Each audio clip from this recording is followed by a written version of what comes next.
அனைவருக்கும் வணக்கம்.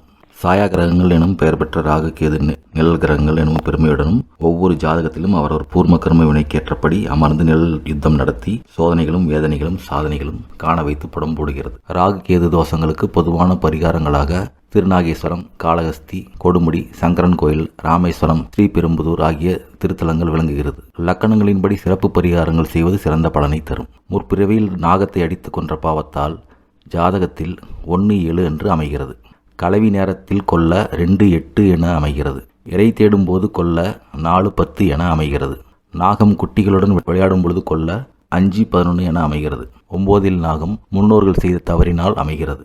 12 நாகம் கார்கோடக நாகதோஷம். ராகு திருவாதிரையில் நின்று சுபர் பார்வை இல்லை எனில் யோகங்கள் செயலிழக்கும். கேது மூலத்தில் நின்று எவர் பார்வையும் இல்லை என்றில் யோகம் ஞானம் கிட்டாது. சர்ப்பங்களை அளிப்பதால் காலசர்ப்ப தோஷம் ஏற்படுகிறது. 32 ஆண்டுகள் முடிய சிரம வாழ்க்கை தரும். பின் படிப்படியாய் முன்னேற்றம் உண்டு. நாளில் ராகு பாம்பு புற்றை அளித்த குற்றம்.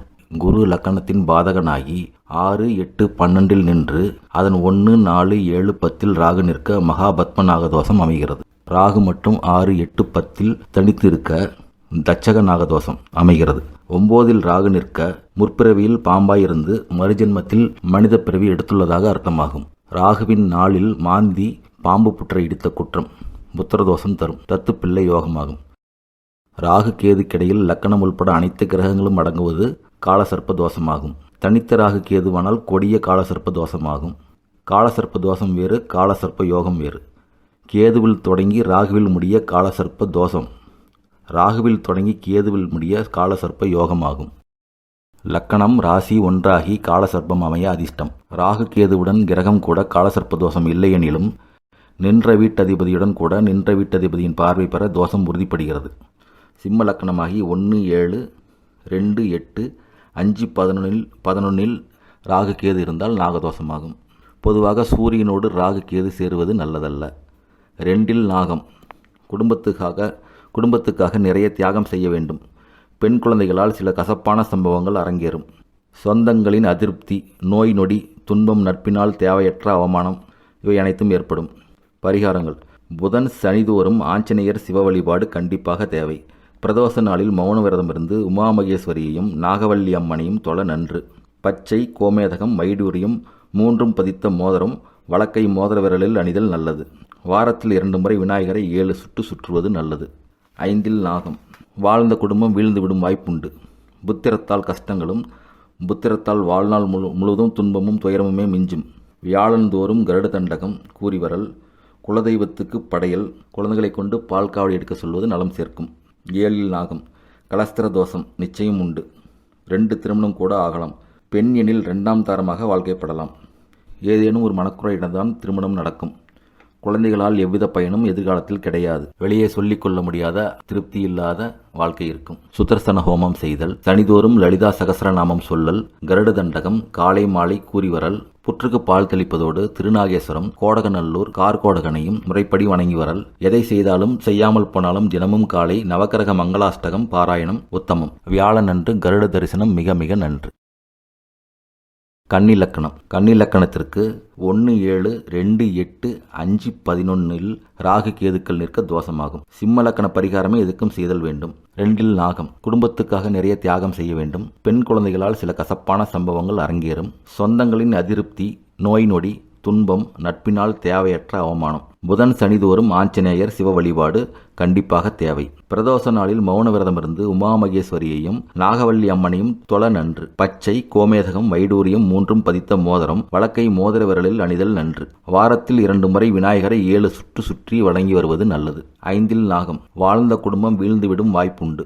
புத்திரத்தால் கஷ்டங்களும் புத்திரத்தால் வாழ்நாள் முழுவதும் துன்பமும் துயரமுமே மிஞ்சும். வியாழந்தோறும் கருட தண்டகம் கூறி வருவது, குலதெய்வத்துக்கு படையலிடுவது, குழந்தைகளை கொண்டு பால் காவடி எடுக்க சொல்வது நலம் சேர்க்கும். 7 நாகம் கலத்திர தோஷம் நிச்சயம் உண்டு. 2 திருமணம் கூட ஆகலாம். பெண் எனில் 2ஆம் தாரமாக வாழ்க்கைப்பட வேண்டியிருக்கும். ஏதேனும் ஒரு மனக்குறையிடம்தான் திருமணம் நடக்கும். குழந்தைகளால் எவ்வித பயனும் எதிர்காலத்தில் கிடையாது. வெளியே சொல்லிக் கொள்ள முடியாத அதிருப்தியுடன் இல்வாழ்க்கை இருக்கும். சுதர்சன ஹோமம் செய்தல், சனிதோறும் லலிதா சகசரநாமம் சொல்லல், கருட தண்டகம் காலை மாலை 2 வேளையும் கூறி வரல், புற்றுக்கு பால் தெளிப்பதோடு திருநாகேஸ்வரம், கோடகநல்லூர், கார்கோடகனையும் முறைப்படி வணங்கி வரல். எதனை செய்தாலும் செய்யாமல் போனாலும் தினமும் காலை நவக்கிரக மங்களாஷ்டகம் பாராயணம் செய்வது உத்தமம். வியாழனன்று கருட தரிசனம் செய்வது மிக மிக நல்லது.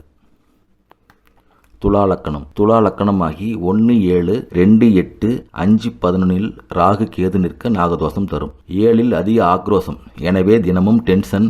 5 பூர்வ புண்ணியஸ்தானம் வலிக்கிறது. கும்பராகு கும்பகேது யோகம். 7 நாகம், வலுக்கட்டாய கல்யாணம் நடக்கும். திருமணம் இனிக்காது. குழந்தைகளால் பிரிவு நேரும். சனிதோறும் அம்பாள் சன்னதியில் அம்பாளுக்கு நவகிரகத்துக்கும் நல்லெண்ணெய் இழுப்பெண்ணெய் நெய் கலந்து ராகு காலத்தில் 5:45 5:55 விளக்கு ஏற்ற வேண்டும். விநாயகருக்கு எண்ணெய் அபிஷேகம் 1 வருட காலம் செய்யலாம். 8 நாகம், வெளியூர் சென்று பிழைக்கும் கட்டாயம் நேரிடும். தாயிடம் மனவேற்றுமை. குழந்தைகள் இருந்தாலும் குடும்பத்தில் நிம்மதி இல்லை. மனைவியாலும் அனுகூலம் இல்லை. தனிமையும் பாதுகாப்பற்ற சூழலும் ஏற்படுத்தும். தினமும் அம்பாள் படத்தை வைத்து நெய் கேற்றி அம்பாள் ஸ்தோத்திரம் கூறி வரல். குலதெய்வத்திற்கு அபிஷேகம் செய்து ஒரு வளர்பறை சதுர்த்தி என்று கணபதி ஹோமம் செய்வதும் நலம். திருநாகேஸ்வரம் திருகாலகஸ்தி செல்வதும் நலமே. 11 நாகம், லாபஸ்தானம் பலவீனம் அடைகிறது. கூட்டுத் தொழிலில் நன்மை இல்லை. வெளியூர் செய்திகள் நல்லபடி வராது. நன்றாக வளரும் நிலையில் நோய் நொடி தாக்கி அத்தனை பொருள்களும் இழக்க நேரிடும் அல்லது இருந்தும் அனுபவிக்க முடியாமல் படுத்தும் விடலாம். குழந்தைகளினால் அனுசரணையும் இல்லை. திருப்பதிக்கு அங்க பிரதட்சணம் செய்ய வேண்டிக் கொள்ளுதல் நலம். செவ்வாய் தோறும் கந்த சஷ்டி கவசம் 3 முறை பாராயணம் செய்தல். 12 செவ்வாய்க்கிழமைகளில் 12 சுமங்கலிகளுக்கு தாம்பூலத்துடன் மஞ்சள் சரடு வழங்குவது சிறந்தது. விருச்சிக லக்கணம். விருச்சிக லக்கணமாகி 1, 7, 5, 11, 4, 10, 3, 9 ஆகிய இடங்களில் ராகு கேது இருந்தால் தோஷமாகும். 2, 5 நாகம், தனுசு மீனம் அனுகூல வீடுகள் என்பதால் கெடுதல் இல்லை. எனினும் பாவர் சேர அல்லது பாவர் பார்க்க நாகங்களின் தசாகாலம் நடக்க சொத்து நாசம், பதவியில் எதிர்ப்பும், ஏளனமும், நிம்மதியின்மையும் உண்டாகும். 1, 7 நாகம், திருமணத்தில் திருப்தி இல்லை. நினைப்பது ஒன்று நடப்பது ஒன்றாகும். தம்பதிகளுக்குள் அந்யோன்யம் இல்லை. பிளவும் இல்லை. நோய். ஸ்ரீரங்கம் சென்று ஒரு நாள் இரவு தங்கி காலையில் விஸ்வரூப தரிசனம் செய்து சக்கரத்தாழ்வார்க்கு அபிஷேகம் செய்து அன்றே சமயபுரம் மாரியம்மனை வணங்கி வர சர்பதோஷம் விலகும். காதலும் கைகூடும். வெள்ளிதோறும் விநாயகருக்கு சிதறுகாய் உடைத்து 7 சுற்று சுற்றவும். 12 புட்டுகளில் பால் தெளித்தல் நலம். 9 நாகம், நல்வாய்ப்புகள் நழுவும். பெற்றோரிடம் முரண்பாடு, சாபம் சேரும். பிற்காலத்தில் எவரின் ஒத்துழைப்பும் இல்லை. கோடகநல்லூர் பெருமாளுக்கு அமிர்த கலசம் செய்தல் நலம். மாரியம்மனுக்கு பாலாபிஷேகம் பால் காவடி எடுத்தல் நலம். திருக்கடவுர் அபிராமி அன்னையை தரிசிப்பது நலம். 10 நாகம், செய்தொழிலில் சங்கடங்கள். அரசு வேலையில் கூட உடன்பணிபவர்களால் தொல்லை, இடமாற்றம், குடும்ப பிரிவு, சொத்து சண்டை, சொந்த தொழிலில் நஷ்டம், கோர்ட் வழக்கினால் கலக்கம். திருப்பதியில் அங்க பிரதட்சணம் செய்யலாம். வீட்டில் சுதர்சன ஹோமம் செய்யலாம். பழனி முருகன் கோவிலில் இரவு தங்கி ராக்கால சந்தனம் வாங்கி இட்டுக்கொள்ள நோய் நொடி தீரும். ஆடி மாத செவ்வாய் என்று 3 தலைமுறையினர் பெயர் சொல்லி மூதாதையருக்கு படைத்து 10 சுமங்கலிக்கு தாம்பலம் கொடுத்தால் தோஷம் நிவர்த்தியாகும். இந்த தகவல் உங்களுக்கு பயனுள்ளதாக இருந்தால் நம்ம சேனலை சப்ஸ்கிரைப் பண்ணுங்க. உங்க நண்பர்களுக்கு ஷேர் பண்ணுங்க. உங்களுக்கு ஏதாவது சந்தேகம் இருந்தால் கமெண்ட் பண்ணுங்க. நன்றி.